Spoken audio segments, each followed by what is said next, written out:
What's up, guys? This is Coach Grant with First Down Training, and today we're going to be breaking down some of the best route running from NFL Week 7. We're going to be taking a look at this route here from Keenan Allen. We're going to be looking at a route from Nelson Aguilar. We're going to be taking a look at Tyler Lockett run a couple routes, and then we're going to be looking at Davante Adams after his big day yesterday. We're going to talk about his release off the line. So this video is going to give you guys a lot of value. It'll help you guys out in terms of your releases, in terms of how to create separation and attack zone coverage by attacking the blind spot, okay? And guys, if you're a receiver and you want to get better hands, check out that link in the description. It says Improve Your Hands in 30 days, full 30-day catching program designed to help you guys improve your grip strength, hand-eye coordination, overall catching ability. Hope to get you guys on that soon. Think it'll really give you a lot of value if you struggle to finish the play.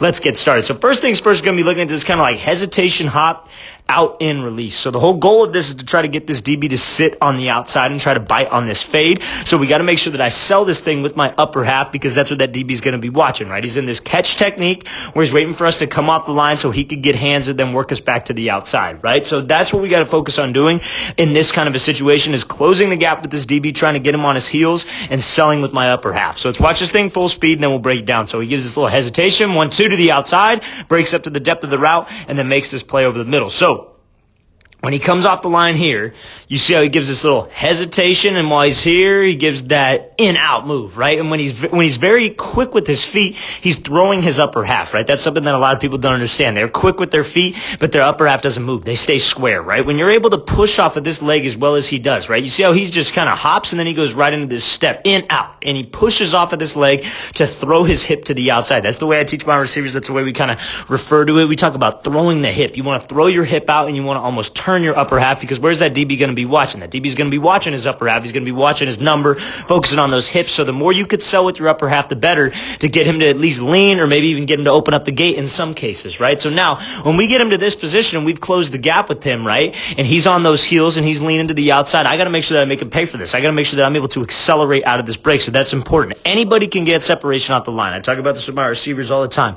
Anybody can break a dude's ankles off the line. Anybody can work a cool release, but can you keep the timing with the quarterback, and can you accelerate and keep that separation? That's the whole goal, right? And Allen does a great job of keeping the separation, gives this little quick 1-2. You see how he gives that little body shake and he throws his upper half. Now he accelerates up off of that break. Make sure that we don't waste any time. We don't get stuck on that cut. A lot of guys will get stuck and they lean way outside of their frame. I give him that 1-2. I push up. I work up to the depth of the route. I break it off and I make this play over the middle. And now let's work with the ball in my hands. It's a great job by Keenan Allen working this release. I think it's very important that when you guys work this type of a release, you're violent with your upper half. You're violent with those shoulders, and your feet are sudden. If your feet are sudden, they can cause a reaction, and especially if you're pushing from those feet and you're pushing off that inside arch to throw your body, that's what will get this guy to jump, or at least we have an opportunity to make him jump. Let's watch it again full speed one more time. So he hesitates here, 1-2, throws that body. We're violent with my upper half. Feet are sudden. That's a really great job here by Keenan Allen. Great job working without the ball as well. So now we're going to talk about how you guys can attack a zone coverage corner, and you've got to run a fade against a zone coverage corner, right? So how do I run a fade against zone? So we're going to be looking at this route here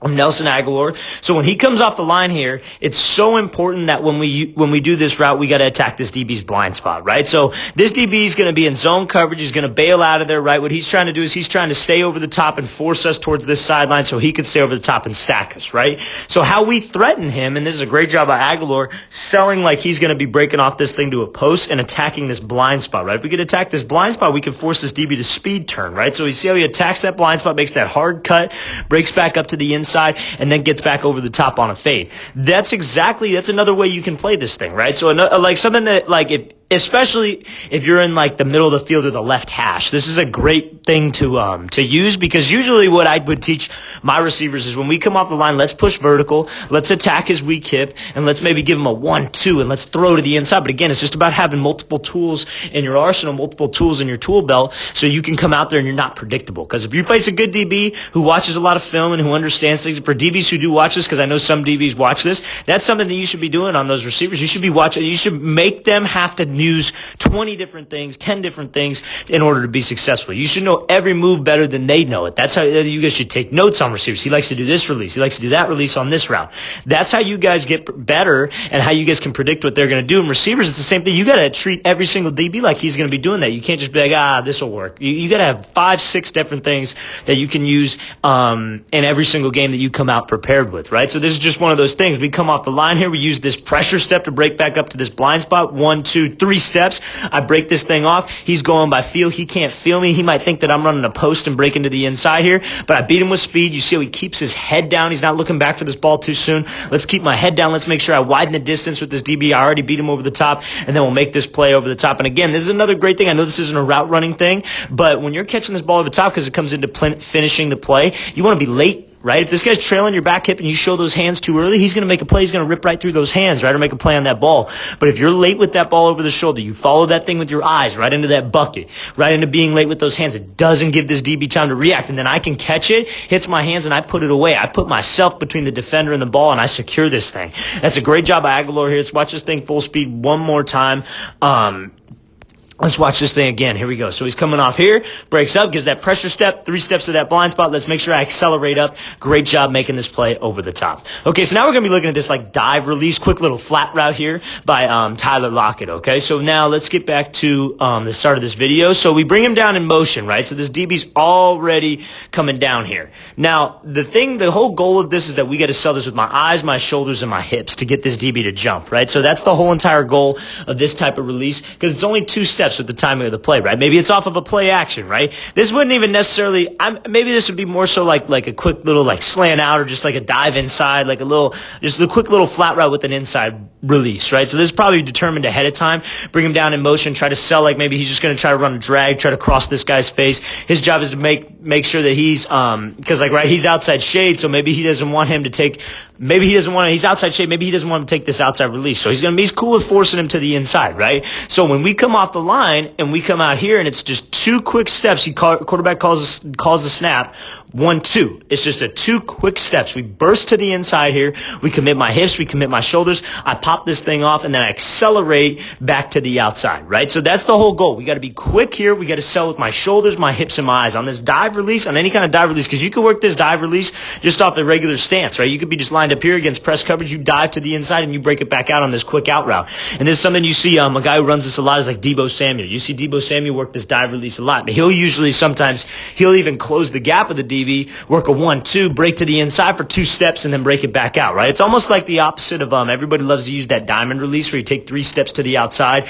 and then you run a slant. It's almost the opposite of that, right? But I think this is a predetermined play. This is where they're selling like he's just trying to run a drag, 1-2, and we break off of this thing. We commit my shoulders, commit my hips. Now I got to drive off of this leg. And now, like I said, anybody can get space off the line, but can you keep this space? Can you make him pay for jumping? Can you make him pay for being a little bit greedy? So we got to make sure that how I do that is I accelerate with my arms. I'm ripping this arm, my left arm, like I got to elbow somebody behind me so I could get my hips down on this 90-degree angle, and I could accelerate back downhill. That's a great job here by Lockett, working this like dive release, quick little flat route off of this motion. Let's watch it again, full speed one more time. So he's coming off here, dives to the inside, 1-2, break this thing off. Let's accelerate. Let's make this DB pay. We get separation, but can we keep separation? Okay, so this one's a little tough to see here. It's at the right side of our screen, but we're going to be talking about attacking leverage and how you can attack leverage, right? So he's just running like a quick little fade. He's the point man in this like stack concept here. So he's got a fade, and then the underneath guy's got like a quick little 5 to 10 yard out. I'm assuming it's about 10.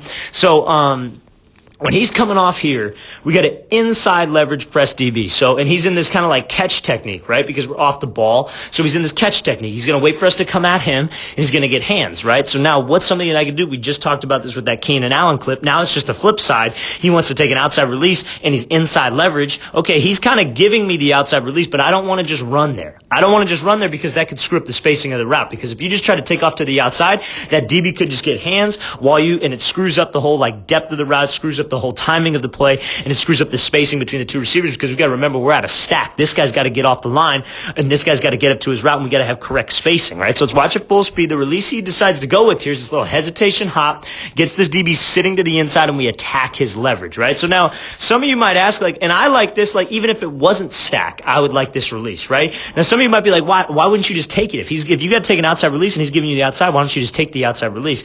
Because again, in man coverage, you guys got to understand what this DB's trying to do. He's trying to force you to the sideline. He's inside leverage because he doesn't want to let you cross his face, right? So he's trying to use the sideline as his help, right? If he could wall you to the sideline and force you out there, he's doing his job. It's a tough throw for the quarterback, trying to make it as hard as he possibly can on this guy and screw up the timing if he gets hands.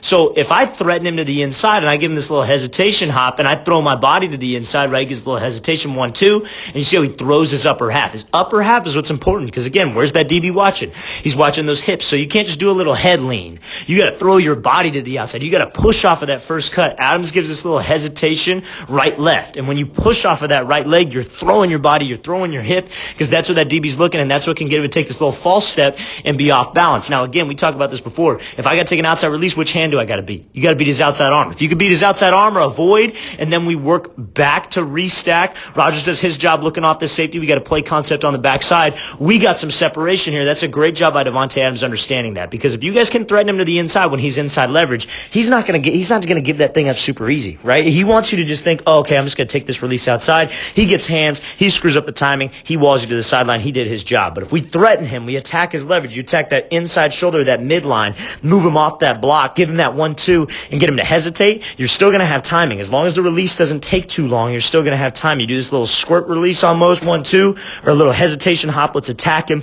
try to get him on the defensive, then throw this 1-2. Let's watch it again full speed one more time. So he comes off here, throws that 1-2. Let's push up vertical. Let's get back over the top. That's a great route here by Davante Adams. Great job manipulating this DB against when he's in this press or this catch technique. All right, guys, I really want to thank you for watching. I really appreciate it. If you guys have any questions at all, please leave those in the comments. I'll get back to you as soon as possible. And again, if you want to improve your hands, you guys want to get better at finishing the play, right? You need those drills. You don't need a quarterback. No quarterback required. That's what a lot of people ask me. How can I get better hands without a quarterback? That link in the description is the best way to improve your hands without a quarterback. I'll see you guys next time.